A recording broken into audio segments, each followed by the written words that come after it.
Hello everybody, welcome to the podcast. This is episode number 18. I'm your host Ilkay Aslan, and today I have Dominic along with me.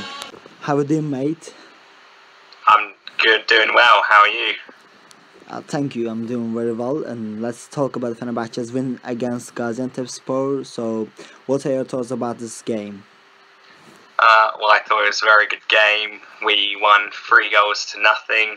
So it's just an example of how we've improved recently and how we're showing we're a team that can kind of beat anyone and we can possibly win the title. Yeah, and at last 3 games of Fenerbahce, they played really amazing. And last 4 games without Diego Ribas in Fenerbahce starting 11. 13 goals scored and 1 goal conceded. So can we say Vitor Pereira finally found a system which works perfectly? Well, he's had 4 games of this new system. That was Mersin, Konya, Trabzon, and Gaziantep. Yeah. And I think the only real challenge was Konya, and they didn't really play their best.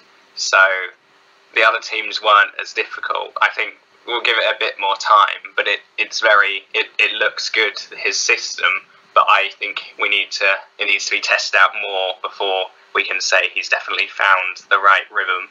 Mm-hmm. And that game was special for Robin van Persie also. He played his 500th game and scored 2 goals and made an assist. So can we clearly say that he is the man of the game? Oh yeah, for sure. Yeah, he's very important and he's doing really well at the moment. Mm-hmm.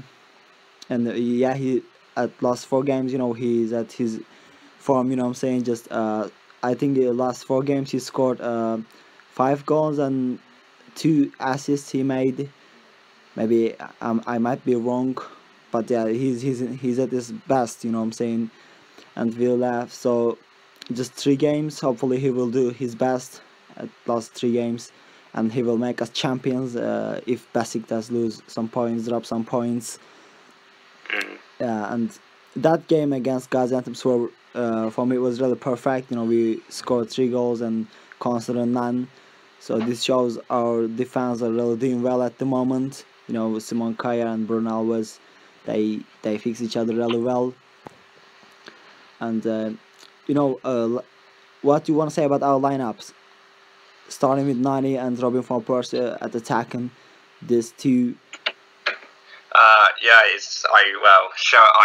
like it because it's bringing in good results. Sometimes Nani plays up front, sometimes just behind. But Alper and Volkan Şen are playing really well on the wings, and it does, like we said, feel like Fenerbahce have finally found a rhythm and are playing well. Mm-hmm.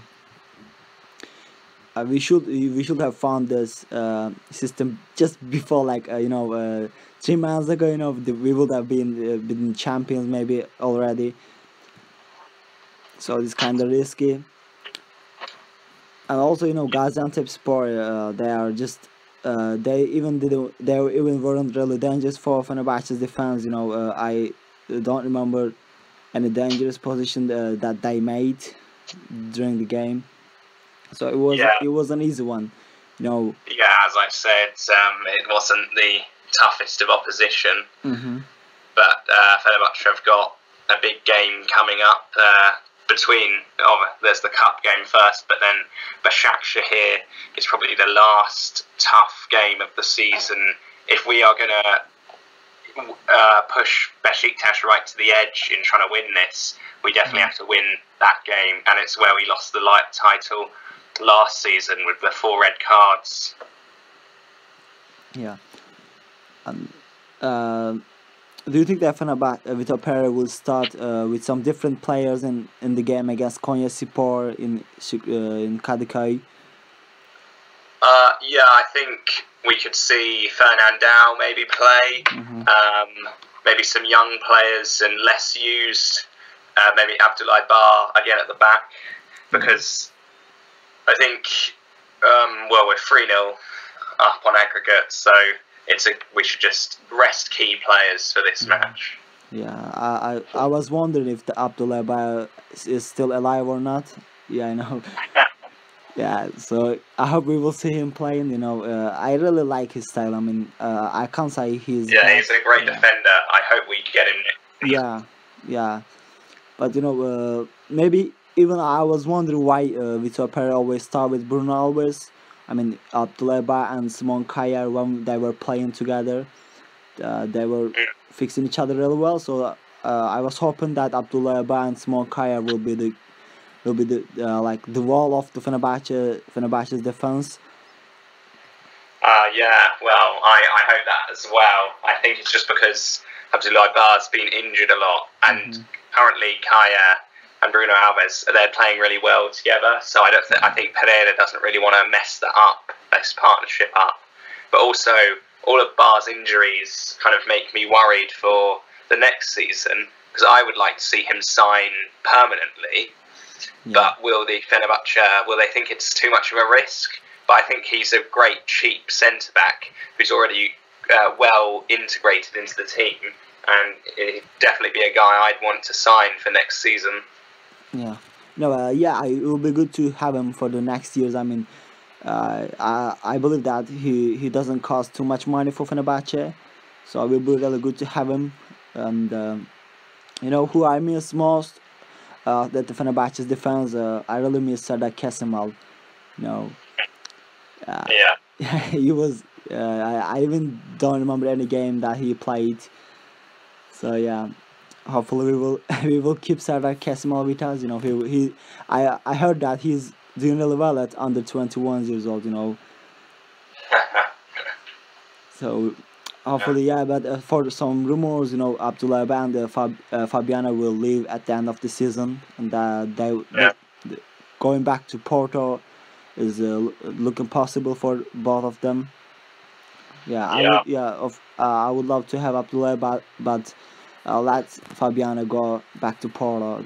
This will be good for Fenerbahce. We have already some other good goalkeepers than Volkan. Some like Ertuğrul. He was really good at the last year. He was at Sivasspor, as you know. So yeah, I mean, why not having him than having Fabiano? Yeah, he's definitely a guy I'd like to see in the team more. I mean, I think Fabiano's done well, the games he has played, but he's not really someone we need. Yeah. And how old is he? I clearly don't remember. Maybe 29 or something like this. Yeah. Yeah, so Ertuğrul is like 25, so yeah, let Fabiano go back to Porto. Old fella, Yeah. Also, I've seen Lazar Markovic came back to Fenerbahce at trainings. Yeah. Yeah. Thank you. Yeah, I just want to thank Lazar Markovic for visiting us finally. Yeah. No, and probably he will not be able to play for Fenerbahce anymore. So probably he will go back to Liverpool without. So thank you. We just should thank him. I mean, he has done really well. That at the games that he has played for Fenerbahce. So yeah, there is no chance to sign Lazar Markovic. I mean, he would cost a little too much money for Fenerbahce, and he has some injury problems. Yeah, there's definitely. I think we've supposedly agreed a deal with Feghouli, of Valencia, so that might be an option there instead of Mitch. So do you think that Feghouli move for Fenerbahce is possible, right? Yeah, I think it is really. He was linked last year, and Valencia having a bad season, they might not even get Europa League. Yeah. So Fenerbahce, they have Champions League at the moment, and whether hopefully we can get through the qualifiers, maybe he'll want to join us because of that reason.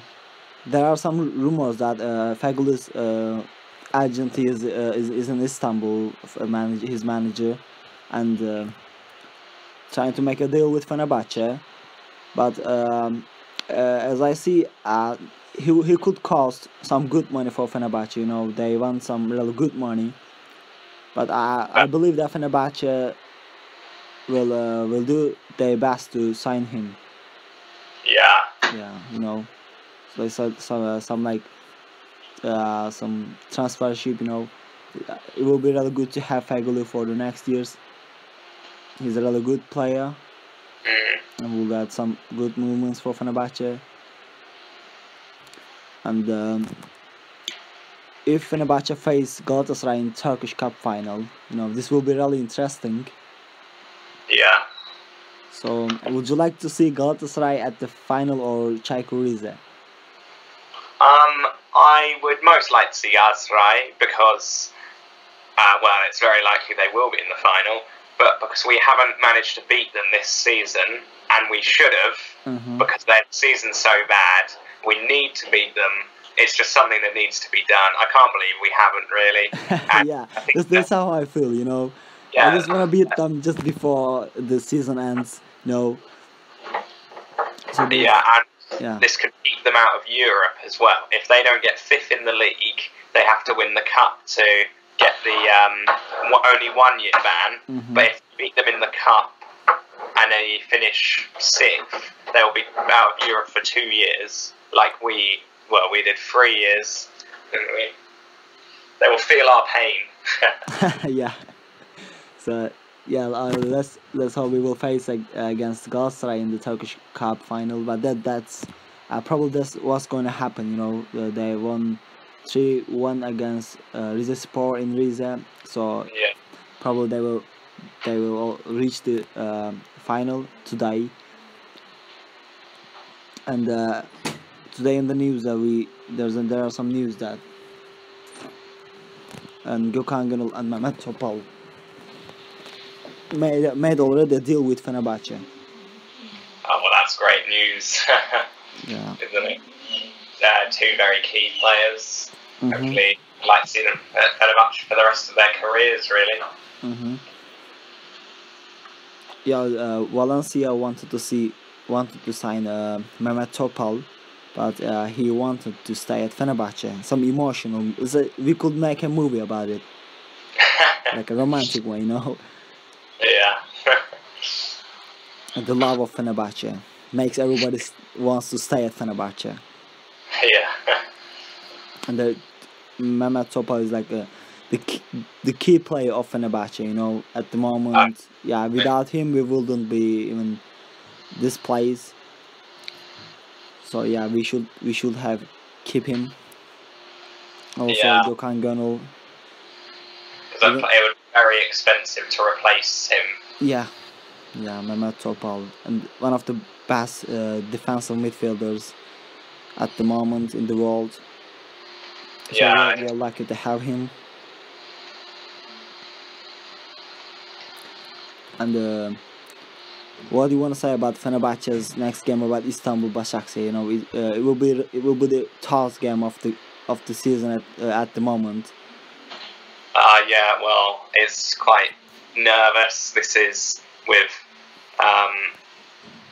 Başakşehir, Gençlerbirliği, and Sivas is the last matches left, and Başakşehir is the one I'm most worried about because they're a good defensive team. They're high up in the league, and that's where the nightmare happened last season, because we drew, and well, some dodgy refereeing, let's say, because Fenerbahce got 4 red cards. Yeah. And maybe they should only have 1 after Pierre Webo head kicked someone, you know. Yeah, it was like KKK. It was like SmackDown, you know. It was kind of interesting. So yeah, if we win against Başakşehir, we could be really one step closer to the championship. You know, I believe that Besiktas will drop some points. I mean, they will play against Osmanlıspor, which is really hard one, and then they go to Galatasaray, and then they will play against Konyaspor in Konya. So it seems like Konyaspor is Chelsea at the moment. You know, Chelsea made Leicester champion. Yeah. you know the rest. So hopefully it will become the Turkish Chelsea. club. Yeah. Yeah, we trust Aykut Kocaman, and we trust first we trust our team. You know, we believe in them. They're doing perfectly well, and we are playing really well. I mean, the whole players like especially Nani and Van Persie, you know, and special players. Hopefully, we will keep them for the next year. And what do you want to say about the fans booing Diego Ribas? Well, obviously he's played badly, and obviously he had an argument with Gurkhan Yanul not too long ago, and he's clearly someone he probably will leave at the end of the season. I think I wouldn't say the fans are right to boo him, but he hasn't been playing well. I think it would be good to try and get him back to how he did used to play, but yeah, maybe booing isn't the right way to do that, but I think at the moment the team's playing well. We probably will get rid of Diego. It's kind of an unfortunate ending for him, really, at Fenerbahce. Yeah, probably at the end of the season he will leave. I mean, there are too many rumors about Diego Ribas, too many club names that he could join. You know, yeah, the fans shouldn't have booed him. You know, that I don't think that's the right thing. You know, so at least he wears Fenerbahce jersey, so he's one of our players.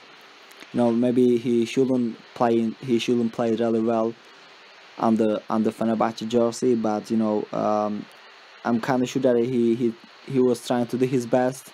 So you know, at the end of the game, he showed his respect for Fenerbahce fans, like, you know, going down. So we wish him good luck. I'm kind of probably sure he will leave Fenerbahce at the end of the season. And you know, today we miss one of our commentators, Yukis. You know, maybe people will wonder about him. So I just felt like I should say something, you know, about Yukis, why he is not here with us. He today is kind of special for Yukis, you know, Dom. Yeah. So, and let's say happy birthday to his wife. Yeah. You know, Happy birthday. yeah, and we could sing. We could be romantic like Yukis, you know. Happy birthday to her. No, no, we can't be romantic like him. That's why we are alone, you know. So it's just, yeah, happy birthday to his wife, and hopefully they will enjoy the day, and wish them a good day, right? Yeah, of course. And thank you to Dom for joining me. Thank you. And you know, as we always say, see you in the next episode in Dr. Dre's voice. Goodbye.